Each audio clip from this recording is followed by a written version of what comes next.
Welcome to Talk to Brazil with Tom Rioch, the business connector to business in Brazil. Welcome to Talk to Brazil, the business connection, the world's first English language internet radio program about business in Brazil, starting in 2009 and now in podcast format. I'm Tom Rioch, an American living in Brazil for many years and known as the king of networking, and talking from my studio in Campinas, São Paulo, Brazil. Today's guest is Gleb Tsipursky, and he's talking with us today from Columbus, Ohio, in the United States. Gleb is known as the disaster avoidance expert and is on a mission to protect leaders from dangerous judgment errors known as cognitive biases by developing the most effective decision-making strategies. He has over 2 decades of consulting, coaching, and training experience as CEO of disaster avoidance experts, and over 15 years of experience in academia as a cognitive neuroscience and behavioral economist. Dr. Tsipursky writes for Inc. magazine, Time, Scientific American, Fast Company, and Psychology Today, and is also a Vistage certified speaker and best-selling author, and his new book is Never Go With Your Gut, How Pioneering Leaders Make the Best Decisions and Avoid Business Disasters. So with that, hello and welcome to Talk to Brazil. Thank you so much, Tom. It's a pleasure to be here. Well, I don't know really where to start, Gleb, but we're in the middle, unfortunately, of maybe one of the largest disasters in recent history. Mm-hmm. But have you ever had a timelier book than this one? I really haven't, and I wish it wasn't so timely. And unfortunately, there are so many folks who are calling me right now because our gut reaction, the book is called Never Go With Your Gut, because our gut reaction is not adapted to dealing with disasters, whether in business or in other areas in the modern world. Now, our gut reactions are adapted to dealing with the savanna environment. That's what they're evolved for. When we were hunters and gatherers living in small tribes of 15 people to 150 people. So our main response to threats is the fight or flight response. Mm-hmm. That's when we had to get away from that saber-toothed tiger, jump at 100 shadows to get away from that one saber-toothed tiger. Our threats were intense, immediate, and in the moment. Mm-hmm. And unfortunately, the vast majority of business leaders and professionals and politicians and all sorts of leaders and ordinary people respond to the COVID-19 pandemic as though it's a saber-toothed tiger. So you've seen people do panic shopping and go to the stores and buy up toilet paper. That's one response. Well, that's worldwide. That's amazing. But exactly. And in business, the same thing is happening. It's just less visible. Business leaders are implementing their emergency contingency plans. They're sending everyone home or they're doing other things. Some people are completely denying that it's a problem, just saying it's a brief flu and that's all. And they are in a bad position too. So that's the first are the fight response. The second are the flight response, who are fleeing from the information. Mm-hmm. Neither of these is the right response. These are both problematic responses, even though ones who are implementing their emergency plans. That's not a good response because we're not in an emergency. This is not an emergency. Right. The COVID-19 pandemic, look at what's happening. It will be around for a very, very, very long time, right. Especially in countries where the government is not doing a very strict, severe shutdown, clampdown, like in the United States or Brazil, where that's not really happening. So they're still talking about it. They're like talking about how high the flood water is going to be. Exactly. Is it going to overcome the dam by 50 meters or by 100 meters? Well, we definitely know it's going to overcome the dam because of the precedent in other countries. If it happened in China, if it happened in Italy, if it happened in so many other countries, it's going to happen all over the world just because of the nature of this disease, which is incredibly infectious and overwhelms hospital systems even in the best, most developed countries.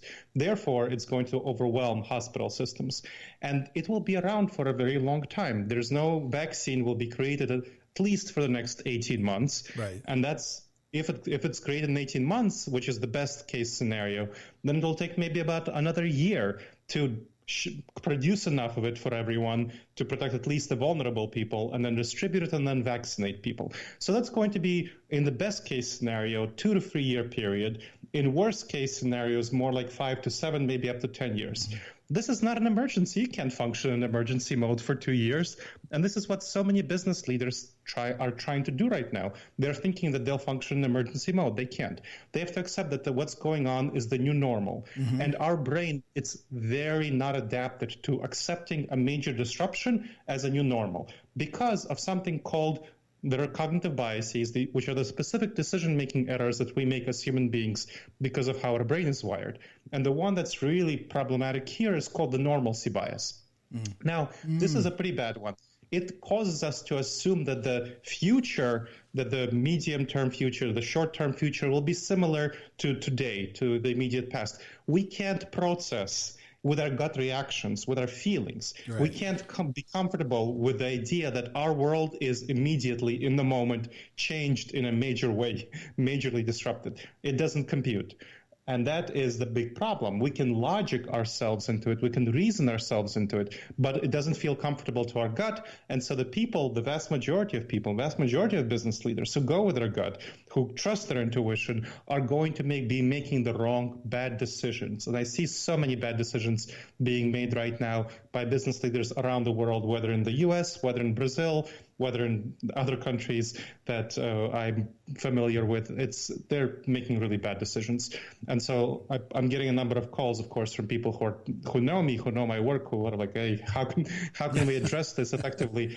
But, like you said, I've never had a book that was this timely, and I've had a number of books. And I know they're calling. They didn't want to read the book. They just want to know what's on the last page, right? They want me to tell them how the book applies to their business, because you can read stuff and you can listen to this podcast, and that's great, that's important, that's valuable to get the information, but there's a different aspect to it. Hey, but how do I apply this to right here, right now, in my business, in the moment? How do I solve this problem? And there are, obviously, if you read the book, you can learn stuff from it to solve the problems. But, many people don't have time to read the book. They should have read the book before the emergency, before the crisis. But let me ask you a question. Is the gut feeling the same across cultures? Or is it a different gut feeling, let's say Europe, U.S., Asia? It's actually pretty similar across cultures. Now, there is some research showing that there's differences. So, for example, certain cognitive biases are more prevalent in some cultures than others, but you'd be surprised by which ones. They're not intuitive at all. So, for example, the overconfidence bias. Now, all of us tend to be overconfident to one degree or another.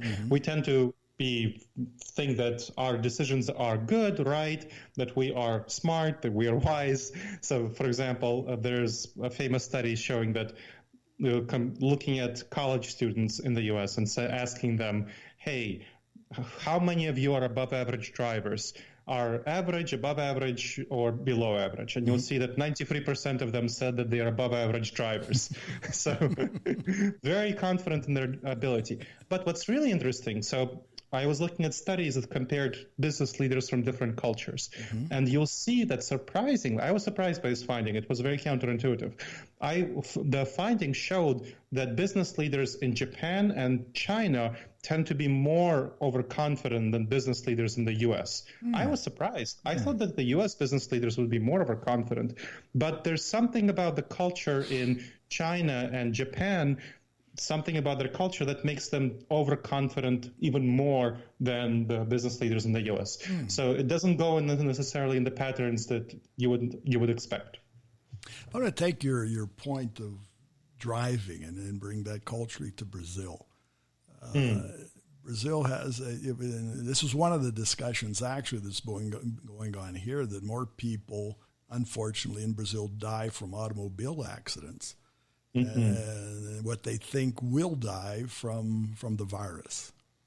Yes. And that's sort of a trade-off. And that just goes to show that overconfidence. Most of the accidents here they're caused by the drivers.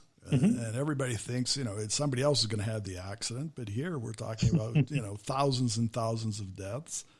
Yeah. And one of the things that has shown up, just taking your example, with the people staying at home, there has been abrupt reduction of automobile accidents. Yeah.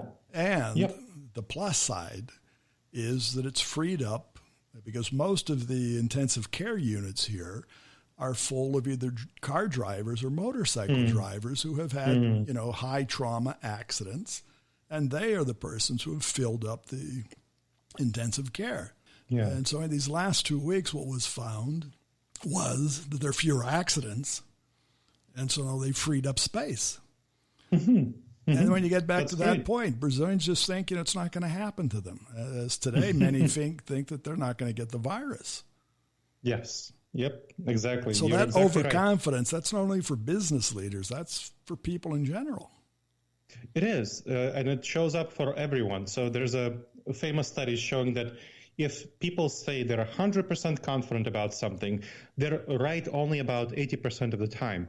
So that means if you will bet the house, if you'll bet your career, if you're going to bet it all on the roll of the die, you will lose it all. You will lose it all 1/5 of the time. So if you make 5 bets like that, you're going to lose one of them. Right. You're definitely going to lose the house and your career, your business. That's why people make bad decisions, and that's one of the many ways that they make bad decisions. So we talked only about 2 of them: the overconfidence bias and the normalcy bias. And my book talks about the 30 most dangerous cognitive biases, dangerous judgment errors that behavioral economics and neuroscience has found cause us to make these really terrible decisions that result in whether motorcycle deaths or businesses going bankrupt or really bad career decisions. Right. Those are all serious issues. And of course, government leaders making some bad decisions as well. Here in the U.S., we had a problem called denialism in our president, where he for the long time, for about 6 weeks, denied the reality of COVID-19, said, it's just, a flu, it's not a big deal, we got it all covered. Well, in recent weeks, he changed his tune and said, we'll be lucky if we hold it down to 100,000 deaths. Right. Now, 100,000 deaths, that's an unimaginable number. That's worse than World War II for the United States, the Korean War, terrible, terrible wars. And this is what the president is saying now. We'll be lucky if we hold it down to that. When previously he said... Not even lucky. He's saying he considers it a victory. Yes, exactly. Yep. He will consider it a victory. So there you go. That's exactly right. And that is an example of denialism. Now, denialism is one of the cognitive biases. The specific term for it is called the Ostrich Effect. And it's named after the mythical notion that the ostrich puts their head in the sand when they see a threat. So it's called the Ostrich Effect. And there was a study done by Leadership IQ of 1,087 board members that fired their CEOs of 286 organizations. What they found was that 1/5 of the leaders who were fired, the CEOs, 23% were fired for denialism, for denying negative information about external reality. That's what they were fired for. That was the pure thing. That was their fault. And there are so many business leaders who are like that, who think that because they are good leaders, therefore the company must be doing well. And all of this information about some potential problems is irrelevant, is not a big deal. COVID-19 will not infect anyone in our company. It's just a myth. It's just a hoax. It's just a flu. Things like this. There are so many business situations where leaders treat the situation in a very bad way. Let me ask another question. Is this gut orientation, is it gender oriented? Is this a macho thing or? No, you have women, you have men, you have everyone. People, if they're not taught to not go with their gut, they will, because going with your gut is the inherent feeling of comfort. It's doing what you're comfortable with. It's doing what you feel like doing. It's the same thing. So again, talked about the fight or flight response coming from the savanna environment. We also, in the savanna environment, we needed to eat as much sugar as possible in order to survive. So when we came across a source of sugar, whether honey, bananas, we needed to eat all of it in order to survive. We're the descendants of those who have a very strong fight or flight response, and those who were able to stuff their face when they got across a source of sugar. So now when you see a box of dozen donuts or whatever other cookies, that are cookies, 50 cookies in a box, you should not eat the box of 50 cookies. You should eat, maybe 1 or 2 cookies, 1 or 2 donuts, not a dozen donuts, not a 50 cookies. But when you start eating them, it's incredibly hard to stop, because impulse, the instinct, the gut reaction turns on and it tells you you should eat all of these because you need to. It feels very pleasant. It feels very comfortable. So it's just as hard to not eat all the cookies, not eat all the donuts, as it is to make a good decision in business or life that doesn't go with your gut, to accept that COVID-19 is going to be a big threat, even though it feels very uncomfortable and then intuitive to accept that it will be a big threat. So it's a very big deal. It's not easy. A lot of people spend a lot of their life trying to lose weight, trying to fight with obesity. And just as much we need to spend, so that's physical fitness. Just as much effort we should spend on mental fitness, making sure to make the right mental decisions, get ourselves fit for this modern world, not do the primitive, savage, natural thing, but do the civilized thing, the one that you need to survive in the modern environment. And so few people do that, whether they're men, whether they're women. I want to bring back the donuts. And we're talking to, more recently, what we see in a lot of the startups, right? The scaling up, right? And what I see maybe is what's happening is that, a dozen donuts and everybody's saying that a startup needs to scale up.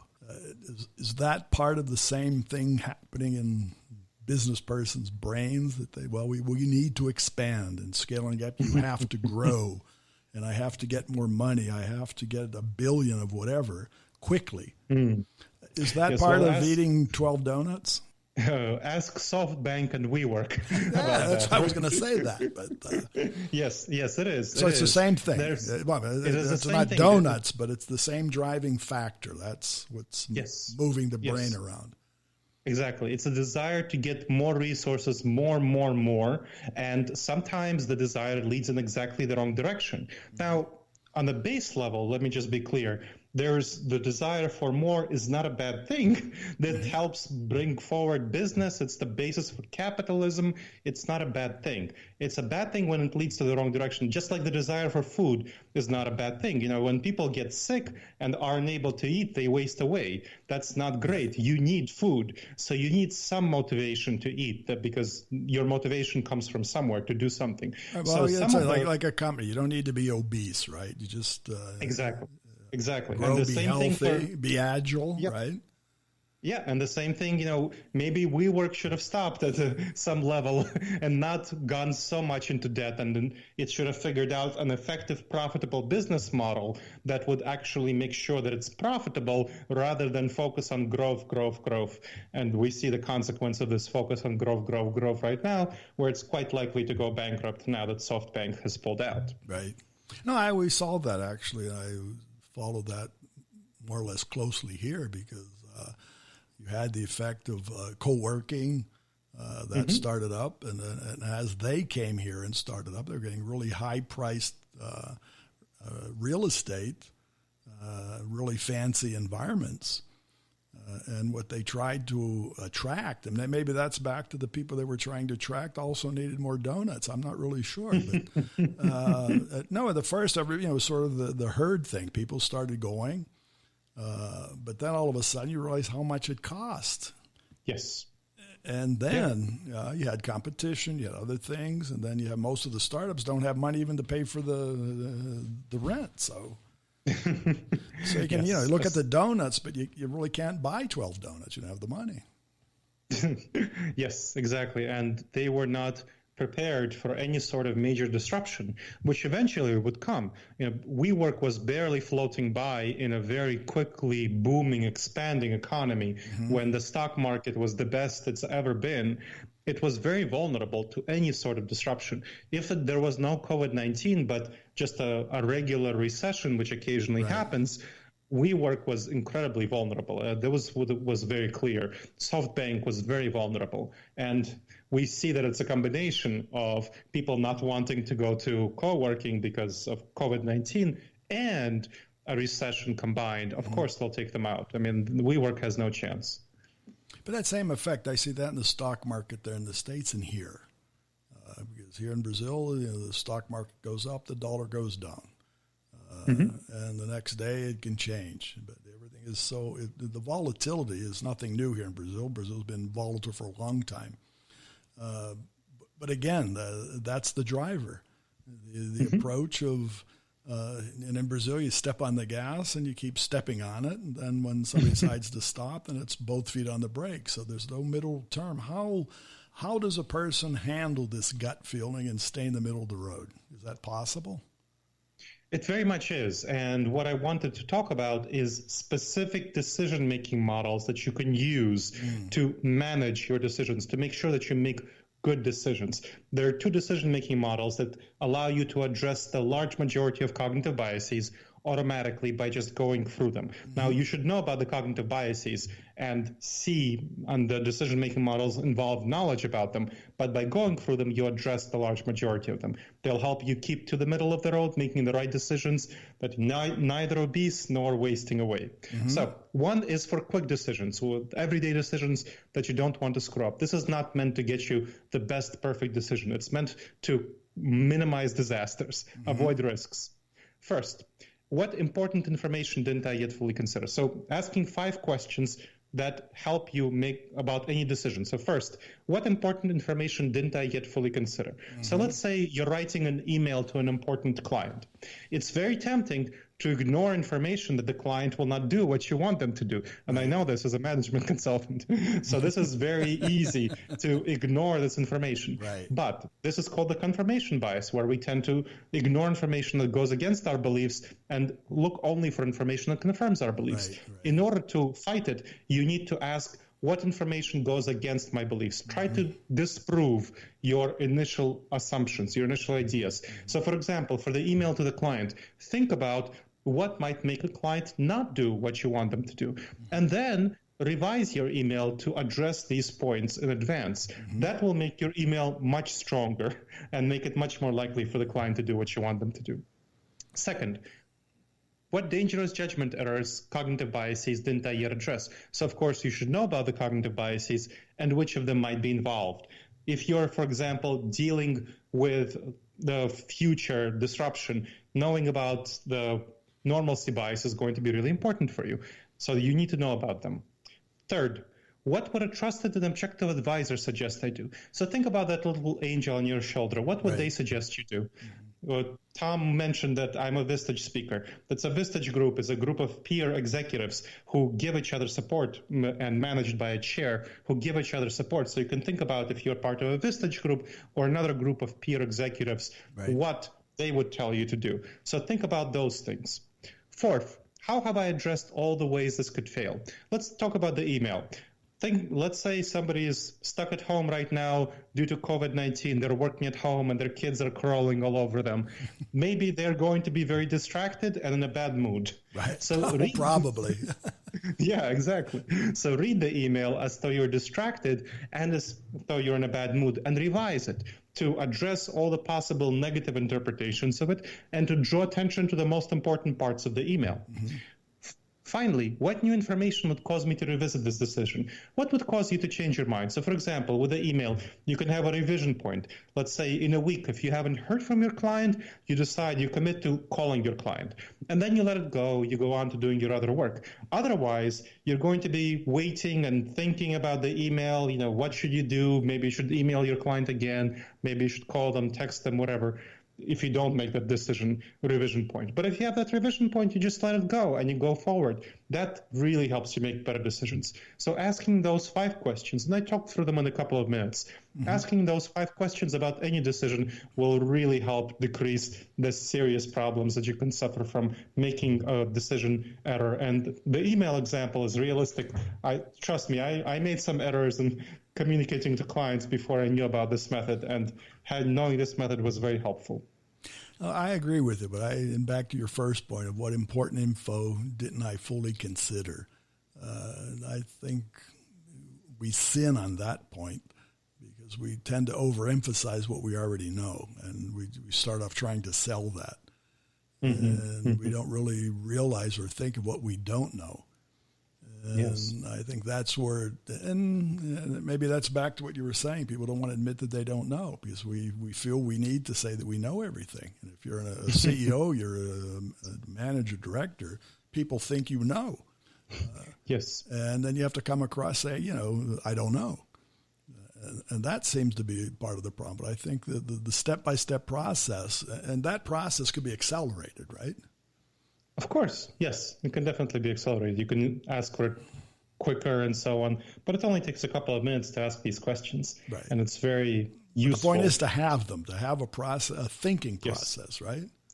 Exactly, to have a thinking process. And of course, it's what I do with my clients, what they find very helpful is to make sure that everyone in their company uses the same process, so that you know that, hey, everyone is using the same questions. Then you can ask them what were your answers to this question about this decision. If you ever need to investigate a decision, hold somebody accountable.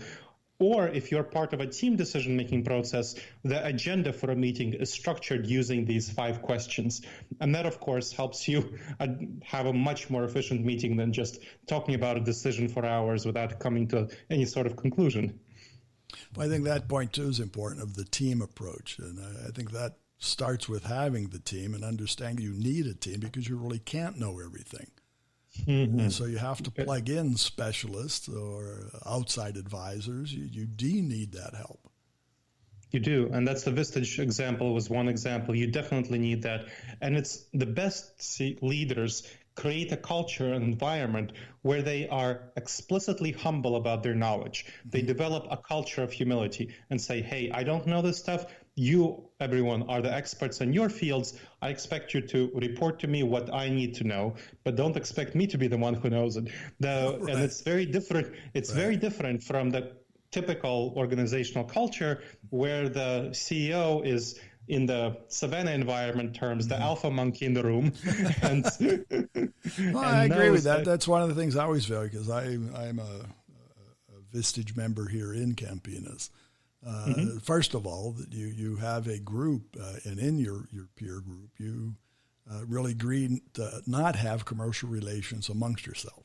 So that starts out. But the point that you made is really important here, and what we've done and continue to do is agree on what we don't know, and then bring in a trusted, certified speaker like yourself. Bring in somebody who knows. And that's the process, and that's the way it always goes.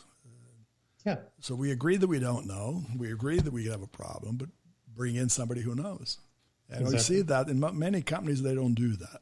So unfortunately. Well, that's why many companies are unfortunately failing or unfortunately struggling, suffering. And many of them will be wiped out by the COVID-19 and the recession that comes with it, if they aren't making long-term changes to their business model and their business plans right now, because this will be a long-term situation. And the companies that are not thinking long-term, that are thinking emergency, they will suffer. No, but I'm sure there are companies out there that are thinking. And my personal belief is that it's the same thing as a brush fire, forest fire. After it's all burned out, things grow again. And the strong survive. And those persons who have had the understanding and some preparation for disasters come out of it. So it's not the end of the world. Of course it's not the end of the world. And it's about being wise and smart about the kind of decisions you're making right now, because the decisions that you're making right now will shape the course of your actions throughout the next several years as the pandemic goes forward. So it's about the earlier you make the right decisions, the less resources you have to spend on correcting your screw-ups. That's a good point. Very good. Well, unfortunately, we're coming to the end of our time. We're not coming to the end of the disaster. No. But I'm certainly, I know that people need to know more about what you're purveying. And as I said, there's nothing more timely than this book right now. And I think the advantage of now is to think about this, of how companies and how business leaders want to come out the other side. So and I know many of our listeners have time to sit down and read right now to gather the information. So I think that's the point. Okay? Yeah, I think you're absolutely right. So I want to thank you for being part of our show today and sharing. And I do hope that we can in the future come back and talk about the day after, huh? I very much hope so. So Gleb, tell our listeners the best place to find you is on LinkedIn, right? And I'm going to spell your name for our listeners. It's Gleb. The last name is Tsipursky, Tsipursky. Find him on LinkedIn. And the book, you can find the book on disasteravoidanceexperts.com/nevergut, right? That's exactly right. So again, disasteravoidanceexperts.com/nevergut. You'll find your way to the book. You'll find your way to Gleb. You'll find your way to these 5 questions and a whole lot more. And really a book chock full of important information of how to come out the other side, right? That's absolutely right. Thank you, Tom. The only thing is you don't give anybody 12 donuts with the book, do you? I don't want to tempt them into disastrous overeating. Maybe 6 donuts? No. No, sorry. All right. But you are available for webinars. Besides the book, you're available for speaking engagements, for webinars. That's right. If you're not out, you are available to be called up, listened to, and obviously help people and companies at this time, right? Yes, absolutely. And I've done a number of webinars in Brazil and other Latin American countries with someone doing live translations for me. So that's always something that I'm happy to do. Very good. So thanks again for being with us, Gleb. Thank you so much for having me on, Tom. Okay. I'd like to thank our audience and our sponsor, Focus MI Market Intelligence. Focus MI specializes in market research for the Brazilian agricultural market. And more about them on their site, which is www.focusmi.com. You can visit our website, www.talktobrazil.com, and that's Brazil with a Z, and you'll find our previous shows of Talk to Brazil. So remember, when you talk to Tom, you talk to Brazil and the world. Goodbye, and thanks for listening. Thanks for listening to Tom Rioch on Talk to Brazil, the business connector to Brazil.